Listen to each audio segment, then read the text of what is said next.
this is not a wake-up call for you, I do not know what will be. 300,000. 300,000. That's the number. 300,000 different black women have been left without a job. They've been let go, laid off within the last 90 days. 300K. Now, I know most of the people on this channel are black, right? Most of the people, shout out to the people that's not, right? But just because you're not black does not mean that you can't be next too. Just because you're not a woman does not mean that you might not be next too. Listen to the number, 300K. In the last 90 days, that's 100,000 different black women that have been let go per month in the last 90 days. Look, we're going to let them talk about it. Y'all know how y'all do. Drop a comment below at any time. Let me know what you think about this video. Share your thoughts. I'm going to get into the logic in between each video clip. Family, you already know what to do. And if you're brand new too, thumbs up this video so YouTube can push this content out. Smash subscribe to join the tribe and ring the post notification bell as well. All right, this is going to be a quick one. Let's get into it. Why aren't more people talking about how 300,000 black women were laid off from their corporate jobs recently? I didn't even know this was a thing until I posted a video that I got laid off, and then a bunch of the comments were like, yeah, it's a war on black women right now. There's so many getting laid off. And I still didn't believe it, so I checked, and there's literally a whole Forbes article on this. Like, this is so scary and concerning. Did you know over 300,000 black women have lost their jobs in just the last 3 months? It's not just a statistic, it's reshaping the economy. Since the Trump administration's cuts to the federal workforce, black women, who make up a large portion of federal workers, have been hit the hardest. In 1 month alone, over 266,000 black women lost their jobs, and now that number is closer to about 318,000. We're not talking about just a paycheck here. These are pathways to stability, healthcare, retirement. These are careers that are taking care of households. When this many workers lose their jobs, it doesn't just affect them. It slows spending in local communities, increases reliance on social programs, and widens the racial wealth gap. Federal jobs have historically been a lifeline for black middle-class communities. Losing this many federal workers creates a ripple effect in housing, education, and even small businesses. This isn't just politics, it's personal economics. Share this and comment what you think, and let's talk about how we can protect our jobs and rebuild our communities.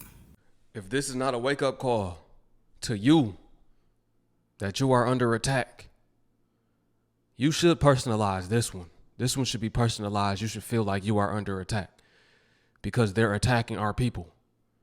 They're attacking people that might look like you or look like me or your friends. The life that they built and everything that they built is being taken from them. You lose your job, more than likely, you will lose access to your health care. You will lose the opportunity to pay your bills, which means you might lose your house, car, accessibility to get food, the simple basic necessities. You need money to get them. And if you don't know how you're going to make your next dollar, how will you afford these things? 300,000 women were just laid off in tech. In tech.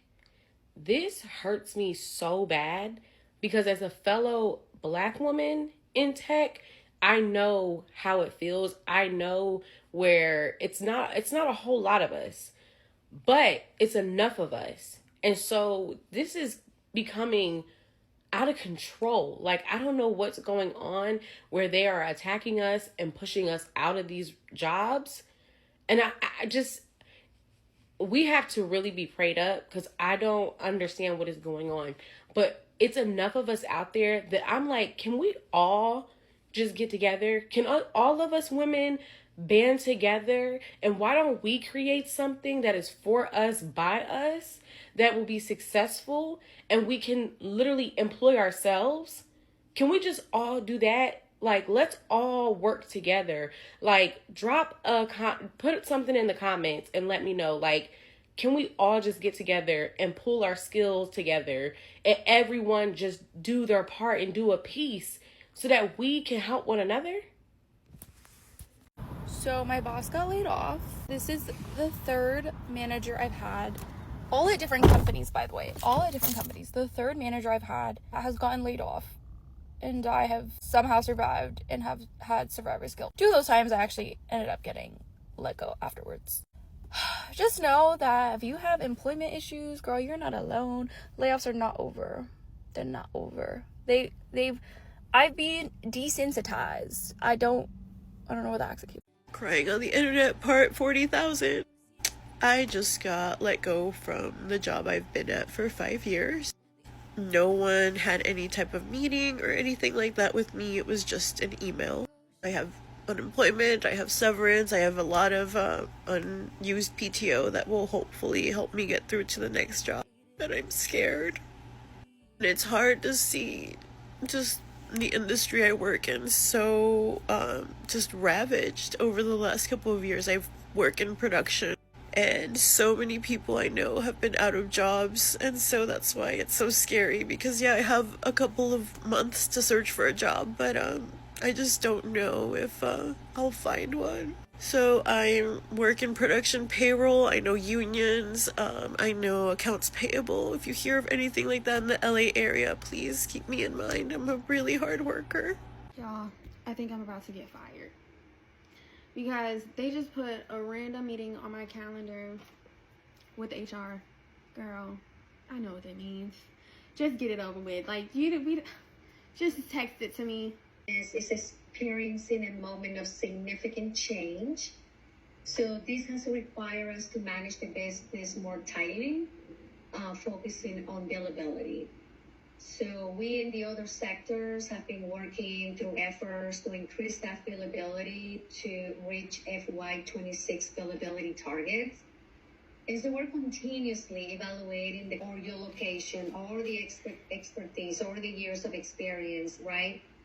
And so the decision is not made lightly by the leaders in the health account, but at this time, we're moving forward with your formal severance notification detail.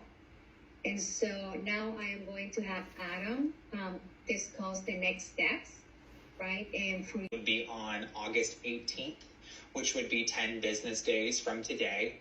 You are eligible for a severance payment, which is calculated based on your role and your tenure with the organization.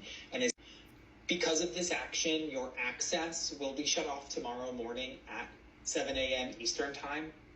So if there are any personal files, please continue doing what you're doing, because People have been working since they got out of school. Some even while they were in school. Got a work permit and started working.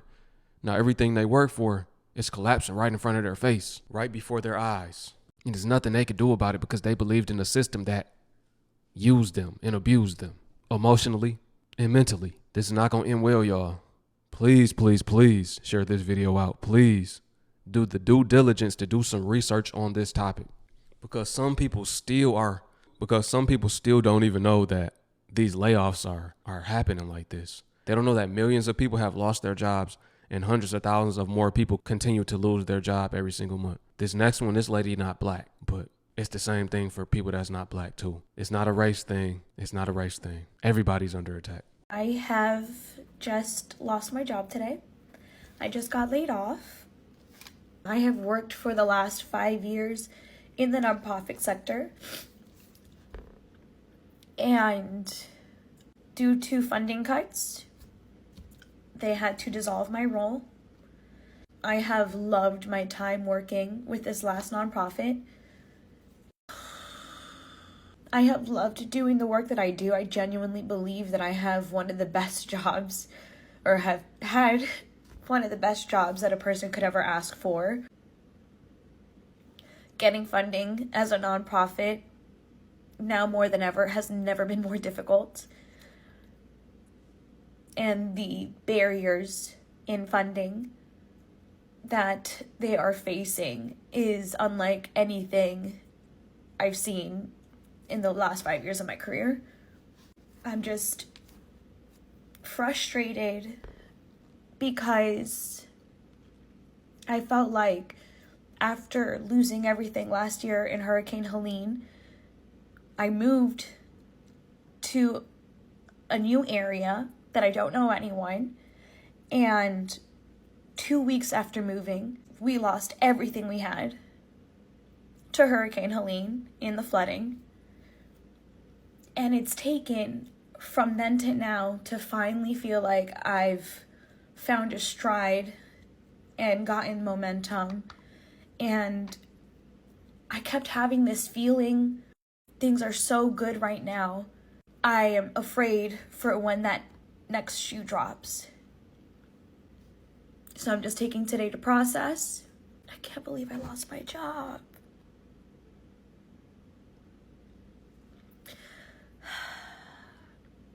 There's going to be a moment where everything makes sense. I know it.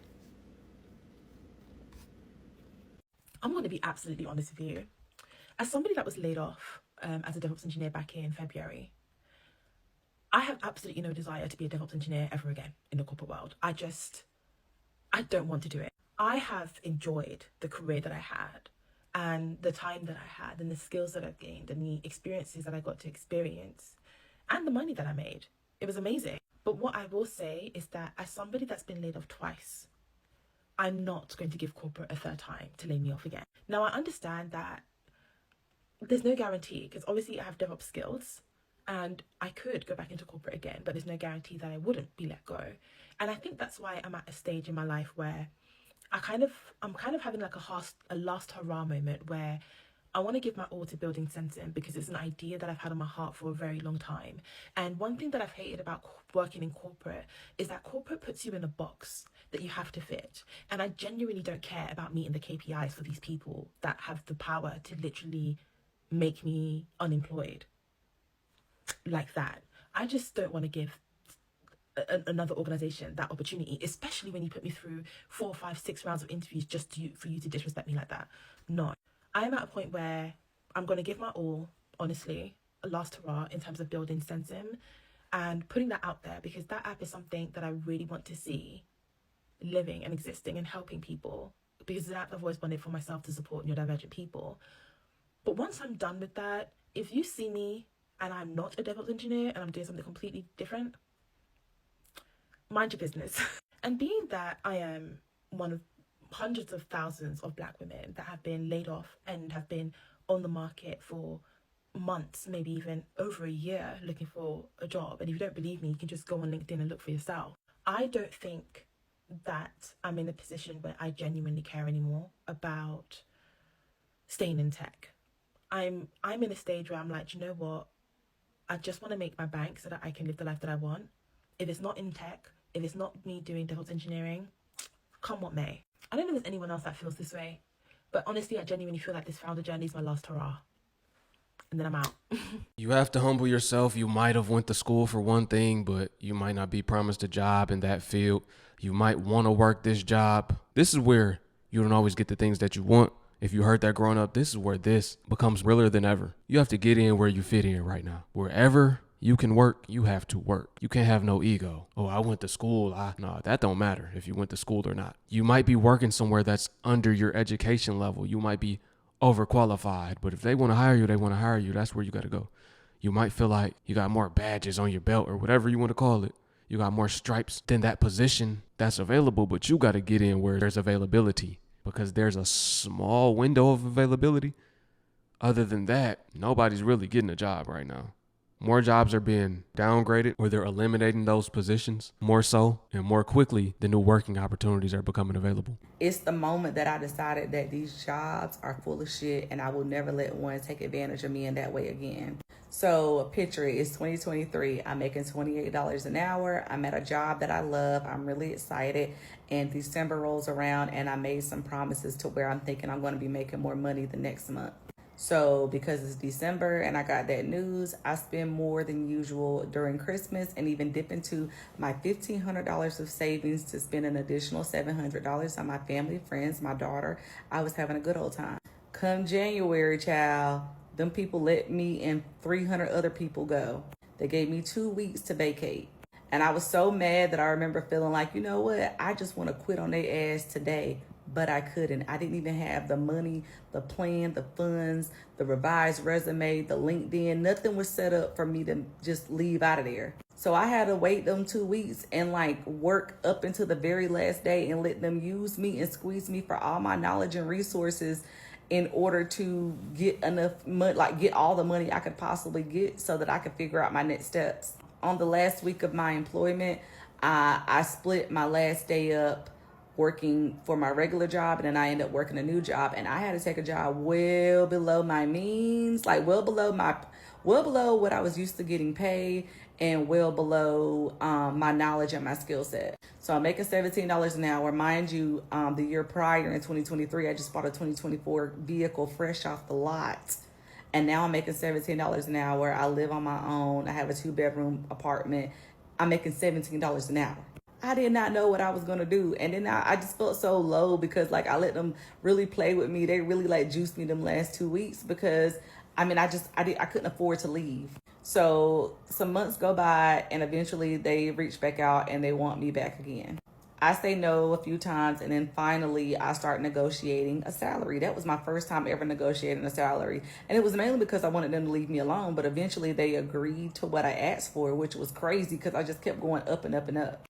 And I made a decision right then and there. If I go back to this company, you ain't gonna ever have me in that same predicament again. I'm gonna be the one with the leg up. So I decided to work that job at my other job, which is called overemployment.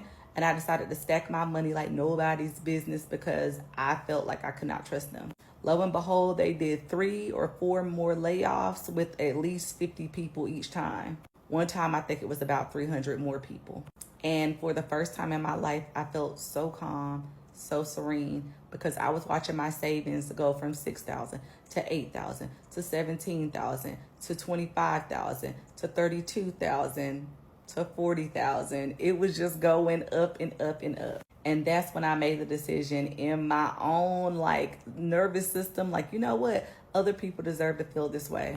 Whenever a job or a person or a place or anything plays with you, you should be in the kind of position that you can always walk away. You should never be in a position, whether it's a relationship, a friendship, a work relationship, career. You should never be in a situation where a person gets to disrespect you in that kind of way and you just got to deal with it. You just got to bend over. You should always be in a situation where you are empowered, because that's how you know you're actually aligned with the situation that you're in, because you're there because you want to be and not because like you're not going to eat if you're not there. So anyways, that's when I decided to start the soft exit strategy, which is this page where I'm going to get to actually helping people build a soft exit strategy fund. I have a link in my bio where it explains more, but pretty much my whole method is through overemployment. So I teach you how to get overemployment, how to get other jobs. And I do understand that AI jobs is a thing right now. So I teach you how to navigate around that and find jobs that are actually real, and then actually do the work to get the job, work overemployment for 6 to 18 months and bounce. Now I'm living in another country, enjoying the life that I freaking deserve. My bank account is sitting very pretty. I have debt paid off. Still got some more to go, but I have debt paid off. I am very happy, feeling very abundant, feeling very blessed. And if my job tries to play with me again, I can just leave. And there is nothing more satisfying than to know that it puts you in a space of ease and happiness and like safety. You don't sit in that fight or flight position anymore. You're not always ready to put on your running shoes or pivot out of your situation. You can make calm decisions whenever you are taken care of and you have the finances to back you. Always be in the position to have the upper hand whenever you need it, because people, places, things are designed to disappoint. So if you're interested in this kind of content, follow me. Be real with me. Aren't you tired of jobs taking advantage of you? Aren't you tired of putting in application after application just to not hear back? Aren't you tired of depending on others that don't care about you? Aren't you tired of putting on a fake, unnatural voice that's not even yours just to impress these people who hate you? Meanwhile, you gotta suck up to them just for a check. They'll let you go at the drop of a dime. They use you until you're no longer useful. Aren't you tired of that? Aren't you tired of uncertainty? The economy is uncertain. You could at least have a stable job. What happened to stability? There's none. Unless you take action for yourself. It's going to be a little more stable if you put things into your own hands. At least you will know when your next meal will be. You won't get let go unexpectedly. At least you will know when it's a slow season versus a high season. That's all I'm saying. That's all I'm saying. I'm just tired of so many people being led to the slaughterhouse. That's essentially what's happening. 300,000 different black women have been let go in the last 90 days. That is crazy to me. How many people have been let go this year is crazy to me. How many people are applying to jobs and don't have no answer, no solution, no nothing to this struggle right now. They don't know what to do and how they're going to get out of it. I do not like it. If you made it to the end of the video, I appreciate you for watching, man. Peace to my Hebrew fam. Shalom. I will catch y'all on the next one. I appreciate y'all.